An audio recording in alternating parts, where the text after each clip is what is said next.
What happens when a princess risks it all for love?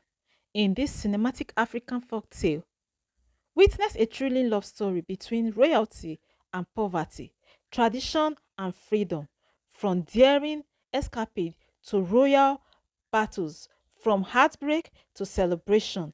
This story has it all. Watch till the end to see how love changes an entire kingdom. In the heart of Odo village, where red earth stains the feet and sun always seemed to smile, Princess Adaeze lived in a palace with tall white walls and golden gates. She was the only daughter of King Obiora, a powerful man with a loud laugh and a big belly.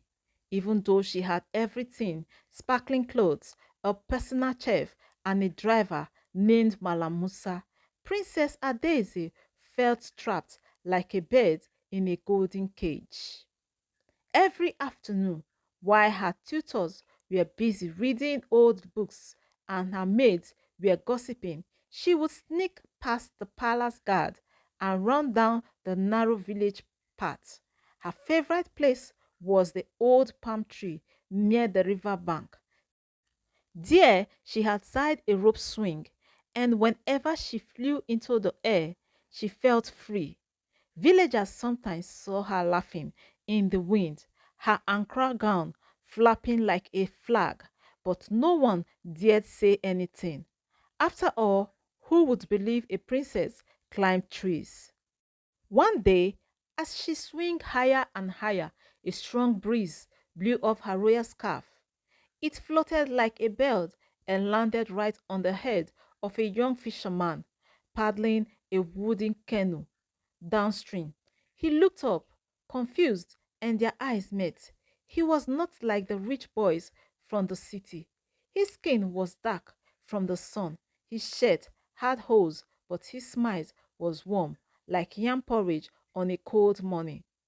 Adeze quickly ran and hid behind the tree, her heart pounding. Who is he? She whispered to herself, and just like that, the adventure began. The next day, Princess Adeze couldn't stop thinking about the boy in the canoe. She tried to read her books on the royal history, but every page turned into his face. His smile was stuck in her mind, like fufu in a pot. That afternoon, she went back to the palm tree swing, hoping he would pass by, and just like a Nollywood movie, he did. He was paddling slowly, this time his canoe loaded with fresh fish. She peeked from behind the tree again, but he spotted her. I know you were hiding, he called out with a grin. Your scarf told me your secret yesterday. Adezi stepped out slowly, pretending to be angry. You stole my scarf. No, it chose me, he replied with a wink. His boldness shook her, but it also made her smile. Nobody ever spoke to her like that. No bowing, no long greetings, just jokes and confidence. What's your name? She asked. I am Jide. And you? I am Ada. She lied, telling him she was a princess might ruin everything. From that moment, they started meeting by the river every day.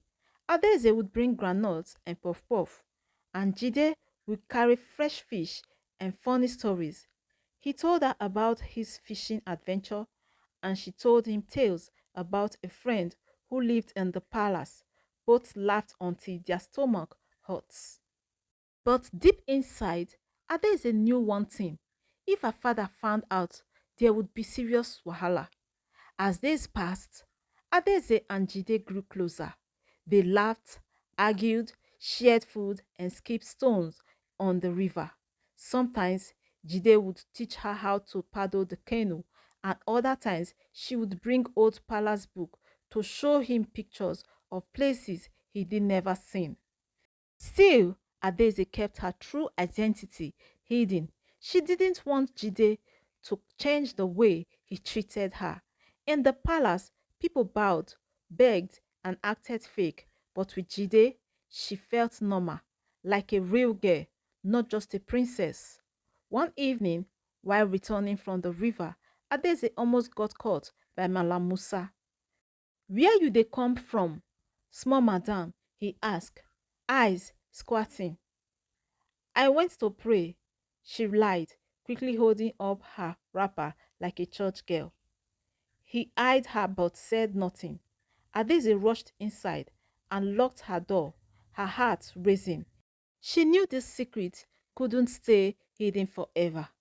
Back in his home by the water, Jide also wondered who Ada really was. She spoke with class. Her clothes were always neat and she smiled like fancy soap. But he didn't care where she came from.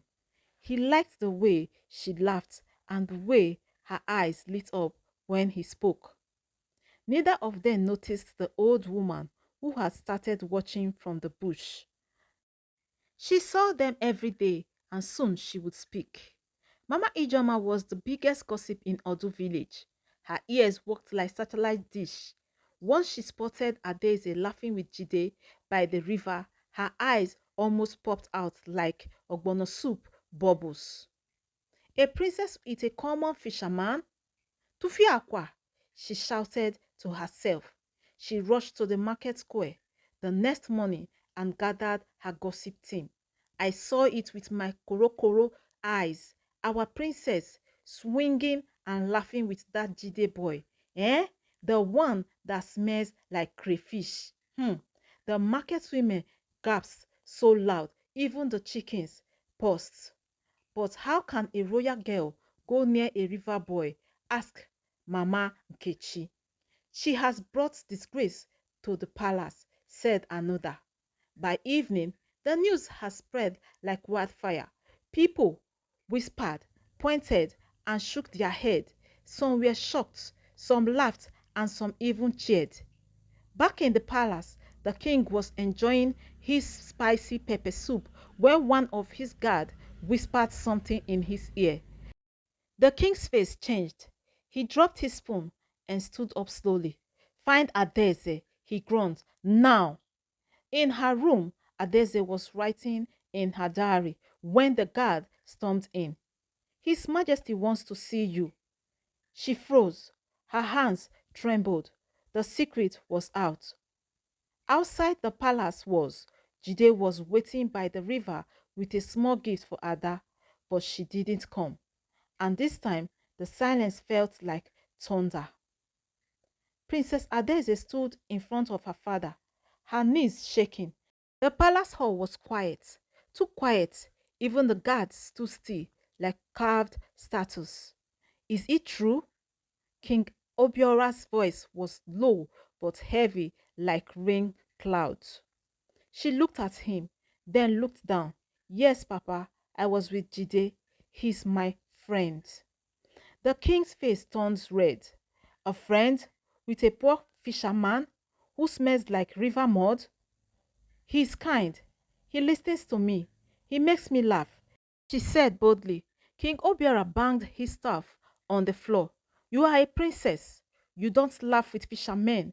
You marry kings and senators, not paddle boys. But I don't want to marry for power, she cried.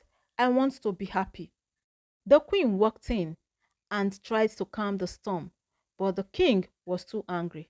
From today, you are not to leave this palace without my permission. No more river, no more swing, and definitely no more Jide. Adeze was locked in her room. Her windows were shut, her phones taken away, and a guard stood by her door like a robot.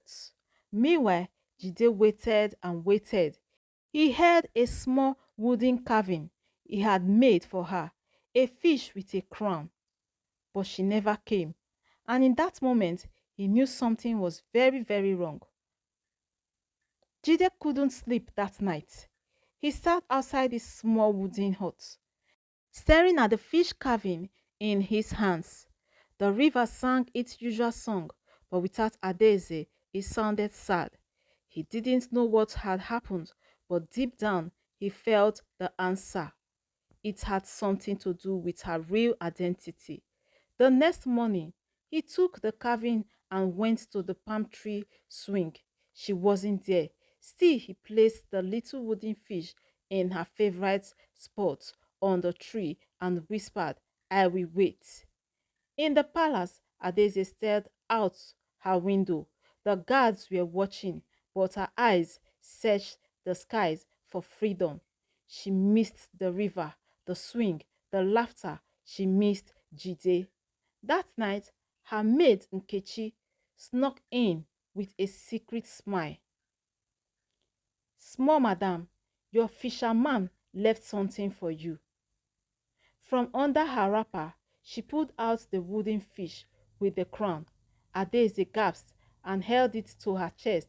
He didn't forget me. Tears filled her eyes, but they weren't just from sadness. They were from hope.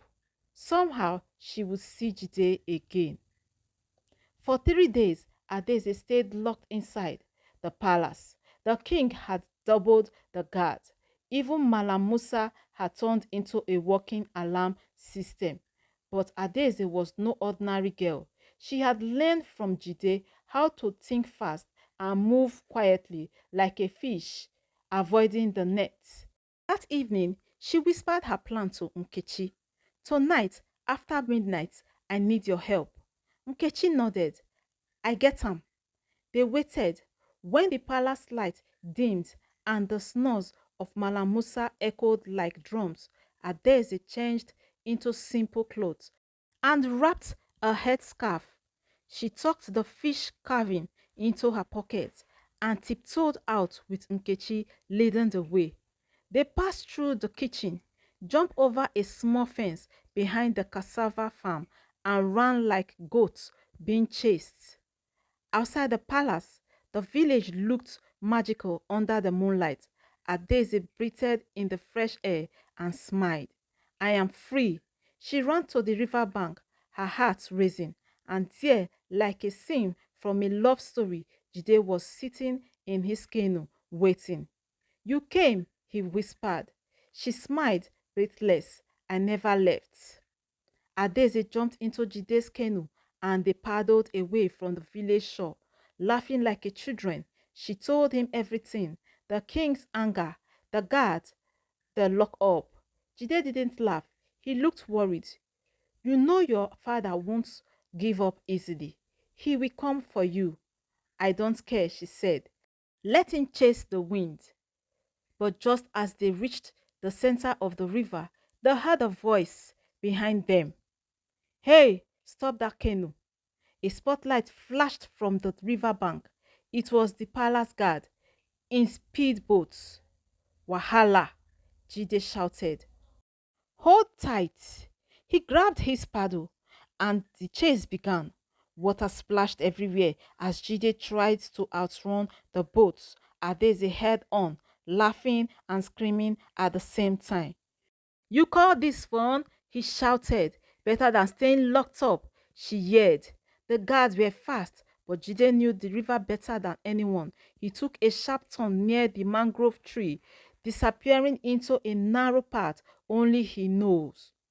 The guards zoomed past, still shouting. After a few minutes, Jide stopped. They were safe for now. They both sat in the canoe, wet and tired, but smiling. That was insane, Adaeze said. Welcome to my world, Jide replied, and they both burst into laughter. Jide rowed the canoe to a small island across the river, hidden by trees and banana plants. This is my secret spot, he said. No one ever comes here. Adeze looked around in wonder. The island had a tiny hut made of palm fronds, a small fire pit, and a hammock hanging between two trees.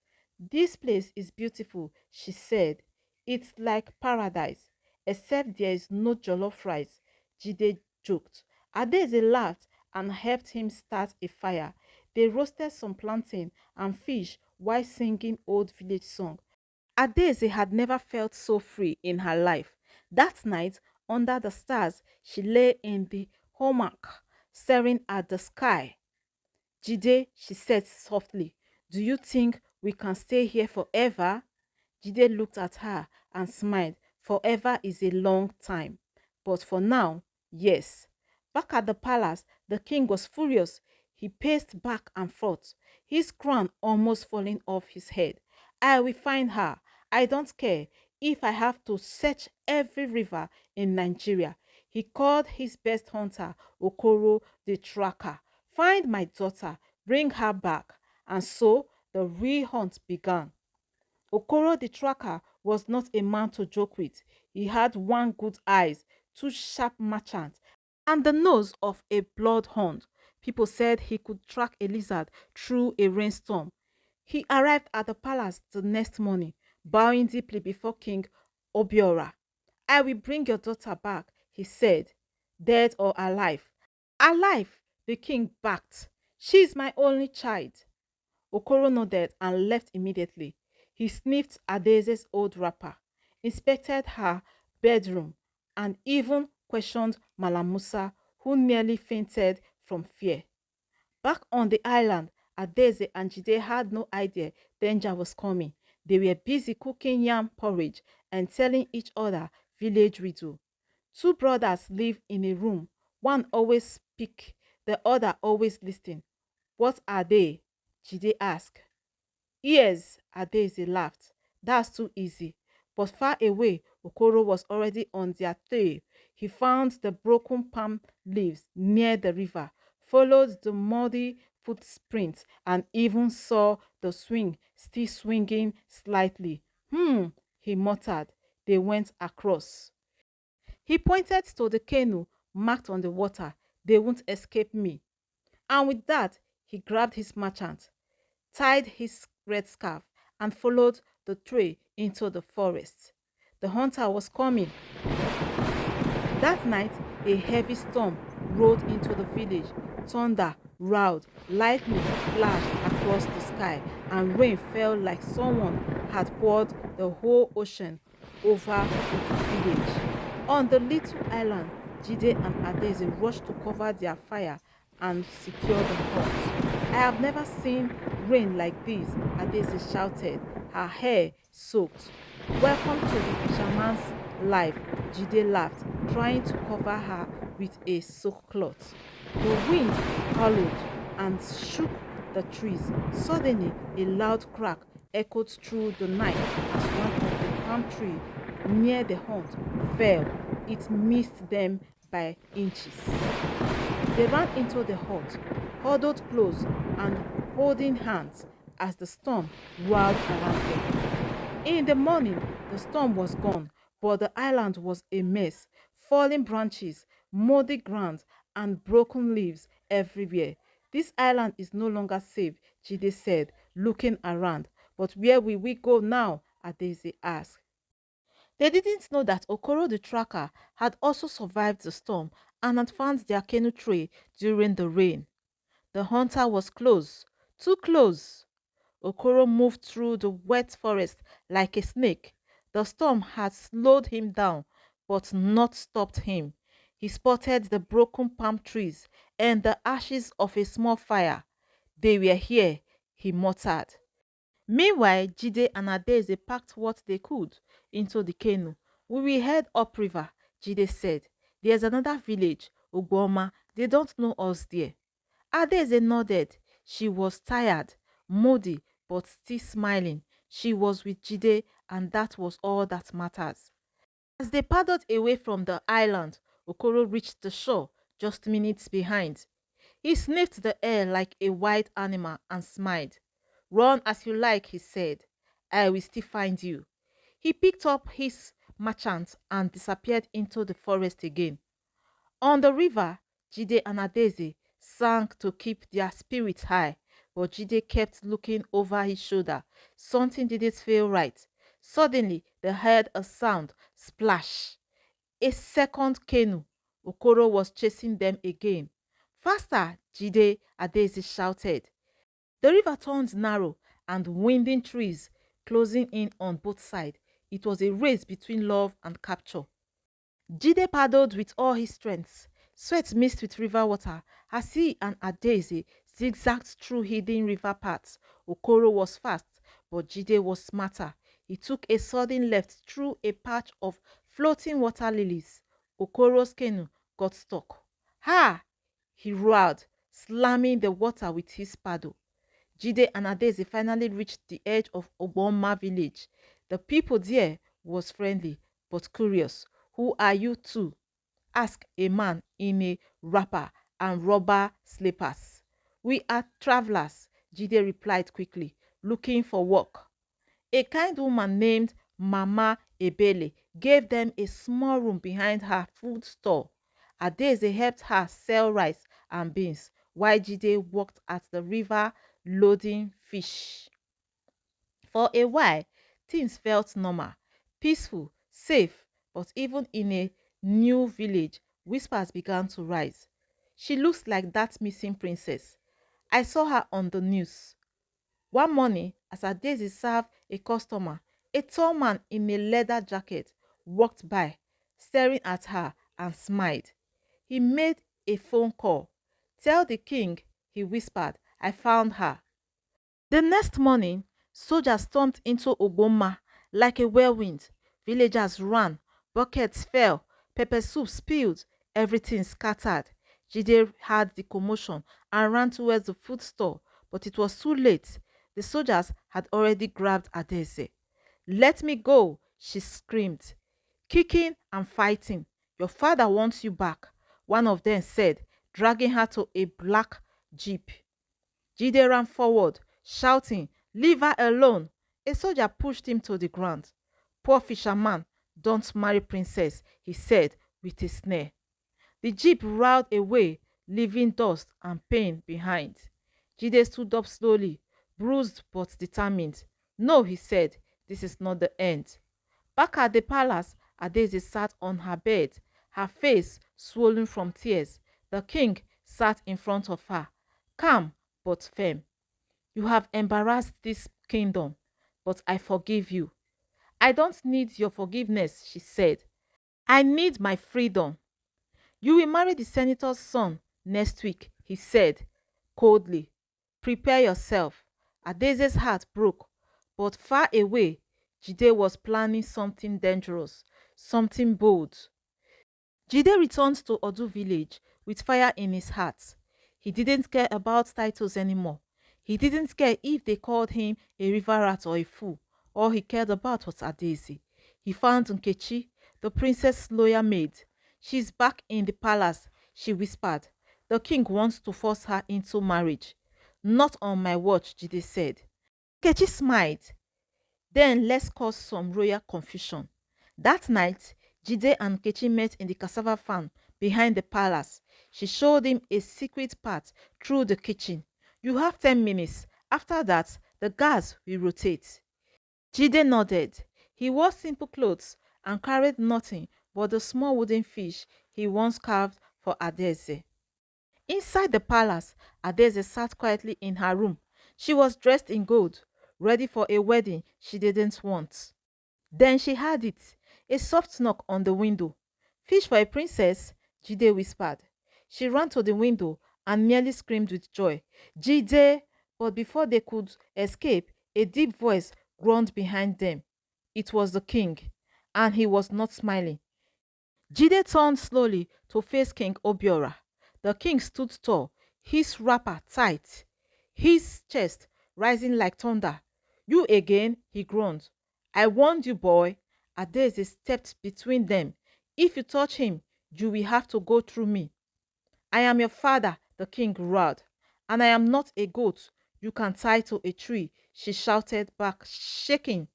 The room went quiet. King Obiora looked at his daughter for the first time.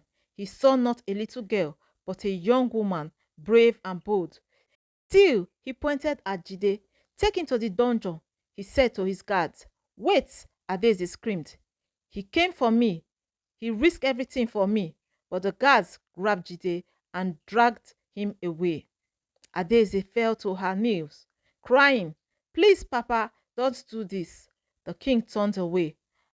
Outside, the sky turned grey, as if the clouds themselves were sad. Inside the cold palace dungeon, Jide sat on the floor in chains. Rats ran past, and the walls smelled like old yam water. He held the wooden fish in his hands and whispered, I won't give up. That night, Queen Ifunanya came quietly into Adaeze's room. She locked the door behind her and sat beside her daughter. I know you love him, she said softly. Adaeze looked up in shock. You do? The queen smiled. I wasn't always a queen, Ada. I once loved a poor farmer before your father, but I had no choice. My parents forced me into this life. Adaeze wiped her tears. Then why are you quiet now? Because your father doesn't listen to anyone but himself, the queen said. But I have a plan. She opened a small wooden box and pulled out a palace master key. This opens every door, including the dungeon. Adese's eyes widened. You do help me free him? I will help you escape, both of you, the queen said, placing the key in her hand. Before the wedding tomorrow, they hugged tightly. Outside, the wind picked up. Something was coming. Freedom or chaos. At midnight, Adeze crept through the palace hall.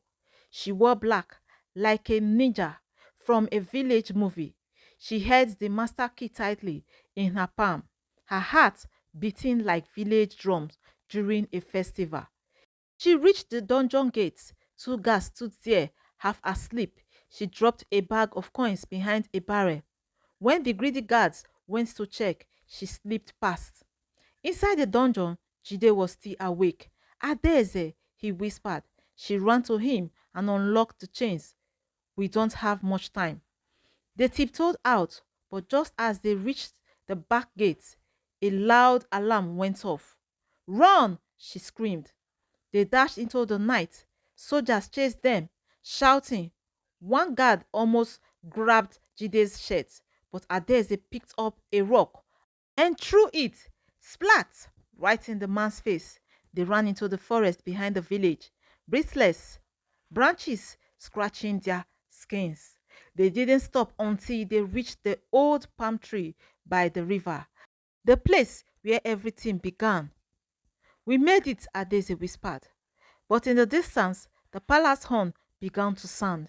The king was calling for war. The next morning, the whole village gathered in the square. Palace guards blocked every road. The king stood on a raised platform, red with fury. My daughter has disgraced this kingdom, he shouted.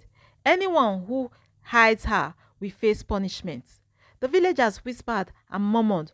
Some agreed with him, others shook their heads. She just wants to be happy, Mama Ijoma muttered. Na love, oh. Meanwhile, in a hidden part of the forest, Adeze and Jide listened through a borrowed radio. He is going to search every house, Adeze said, frightened. Jide looked serious. Then we need to end this. He stood up and faced her. Let's go back. Let's talk to him together. Are you mad? She asked. He will kill you. Maybe, Jide said, but maybe he will finally hear us. Adeze looked into his eyes. Brave, honest, unshaken. Okay, she said at last. Let's finish what we started. And so, hand in hand, they walked back into the lion's den. Adeze and Jide walked into the palace square, shocking everyone. The crowd gasped. Guards raised their weapons. The king stepped forward. You dare return? Jide stepped in front of Adeze. I came to speak, not fight. The king's eyes narrowed. You have 1 minute. Jide turned to the crowd. I am not rich. I don't wear gold, but I love her with my whole heart. I would die for her. He looked at the king. Would a prince do more? The village went silent. Then slowly, people began to clap. Mama Ijoma shouted, Na true oh! This one, na real man. A young man added, At least he didn't run like the senator's son when pepper entered his eyes. Laughter burst out. Even the guard chuckled. The king stood still, fists clenched. Then he signed. I may be king, he said, but even kings must listen sometimes. He looked at Adeze, then at Jide. If this is truly what you want, then so be it. Adeze ran into Jide's arm. The crowd cheered, drums began to play, people danced in joy. But the story wasn't over yet. The village of Odu had never seen anything like it. Everyone was talking about how a princess fell in love with a fisherman and changed a king's heart. Adeze and Jide sat under the old palm tree, holding hands. The same swing where it all began now carried laughter instead of secrets. You remember the day my scarf fell on your head? Adeze giggled. Of course, Jide replied. I thought the sky has thrown a gift at me. They both laughed. Mama Ijoma passed by, holding a basket of tomatoes. When is the wedding, oh? Abi, we should start cooking now? Adaeze blushed while Jide scratched his head. Soon they sat together. Back in the palace, Queen Ifunanya smiled as she prepared a new wrapper for her daughter's special day. Even Malamusa danced quietly when no one was looking. King Obiora sat on his throne and sang, Love, it's stubborn like palm oil on white cloths. But even he had started to smile again. Something big was coming. The day finally came. The entire village was decorated with colorful Ankara cloth hanging from trees and tied to bamboo poles. Drummers warmed up, children danced in circles, and women pounded yam like they were training for Olympic. Jide wore a brand new blue agbada, his feet shining in leather slippers. Adeze wore a sparkling red gown made with fine lace and gold beads. Her braids were long and full, her smile brighter than sunshine. The king walked her down the aisle himself. I may not like fishermen, he whispered, but I like your courage. Adeze squeezed his hands. Thank you, Papa. Under the same palm tree that had watched their love grow, Jide and Adeze said their vows. I promise to always paddle beside you, Jide said. I promise to swing with you through life, Adeze replied. The crowd roared with joy. Even Okoro the tracker showed up, wearing sunglasses and chewing meat. I know they chase love again, he said. Too stressful. The whole village partied until the stars came out. As husband and wife, Jide and Adeze decided to give back to the village that brought them together. They started a small business beside the river, Royal Fish and Food Hub. Jide caught the fish, Adeze cooked the food, and the villagers couldn't get enough. Fishermen came from other towns to learn from Jide. Adeze taught young girls how to read and write under a mango tree every weekend. Even the king would sneak by in disguise, pretending to be a customer. Make I taste this fish stew, he would say, rubbing his belly. One day, a journalist came to the village and wrote their story. It appeared on TV and in newspaper. The princess who chose love over riches. People all over Nigeria started visiting Odu village. Some came for the food, some came for the swing, and some came just to believe that true love could happen anywhere, even between a princess and a poor fisherman. One evening, King Obiora called a meeting in the palace. Everyone was curious. He stood in his royal robe, cleared his throat, and said, I am stepping down. The crowd grasps. From today, I give my blessing to Jide and Adeze. They shall lead this village together. Adeze froze. Wait, what? Jide's mouth fell open. Me? Lead a village? I still forget my slippers sometimes. The king laughed. Then you will lead with barefoot. The crowd burst into cheers. Though surprised, Jide and Adeze accepted, but they promised the village one thing. We will lead with kindness, not power, with love, not pride. And so the palm tree swing became the new royal throne where decisions were made with laughter, not shouting. Years passed. The story of the princess and the fisherman became a legend in Odu village. Children sang about it. Elders told it at evening fire. The palm tree swing still stood strong, now polished and decorated with beads. Jide and Adeze had two children, a girl named Amaka and a boy named Obi. Both of them loved the river, the stories, and of course, the swing. One sunny day, little Amaka ran to the river and saw a boy paddling alone in a canoe. A strong breeze blew her scarf off. It landed on the boy's head. He looked up. She smiled. The story, it seemed, was ready to begin again. To my returning subscribers, you are the real G of this channel. And if you are coming across this channel for the very first time, you enjoyed watching this story, don't forget to like, comment your favorite moment, and subscribe for more epic African story told with heart, drama, and magic. Don't forget to put on notification bell because that will enable you get notification anytime I post a new one here. Thank you for watching Folktale with Chinelo.